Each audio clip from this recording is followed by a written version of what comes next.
Welcome to the Tech Egg. Don't get scrambled. Enjoy the video. In this video, I will explain how to make yellow donuts at home. First, let's gather our simple ingredients. You'll need 2 cups of all-purpose flour, 1/4 cup of sugar, and 1/2 teaspoon of salt. For the wet ingredients, prepare 2 large eggs, 1/2 cup of warm milk, 2 tablespoons of melted butter, and 1 teaspoon of vanilla extract.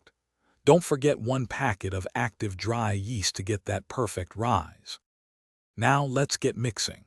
In a small bowl, combine your warm milk, yeast, and a pinch of sugar, letting it sit for about 5 minutes until foamy.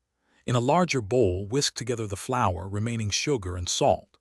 Add the eggs, melted butter, vanilla, and the activated yeast mixture. Knead the dough for 8 to 10 minutes until it's smooth and elastic. Then, place it in a greased bowl cover and let it rise in a warm place for 1 to 1.5 hours. Once your dough has doubled in size, gently punch it down and roll it out on a lightly floured surface to about 1/2 inch thick.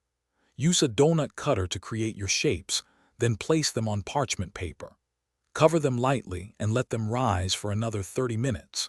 Heat your oil to 350 degrees Fahrenheit. Carefully drop the donuts in, frying for about 1 to 2 minutes per side until they are beautifully golden brown. For the perfect finish, let's make a simple glaze. Whisk together 2 cups of powdered sugar, 3 tablespoons of milk, and 1 teaspoon of vanilla extract until smooth. While the donuts are still warm, dip each one into the glaze, ensuring it's fully coated. Let any excess drip off and allow the glaze to set. These homemade yellow donuts are truly a delightful treat. Don't forget to check the description for the Kindle Paperwhite link and other great deals. Thanks for watching. Consider subscribing if I helped unscramble your problems.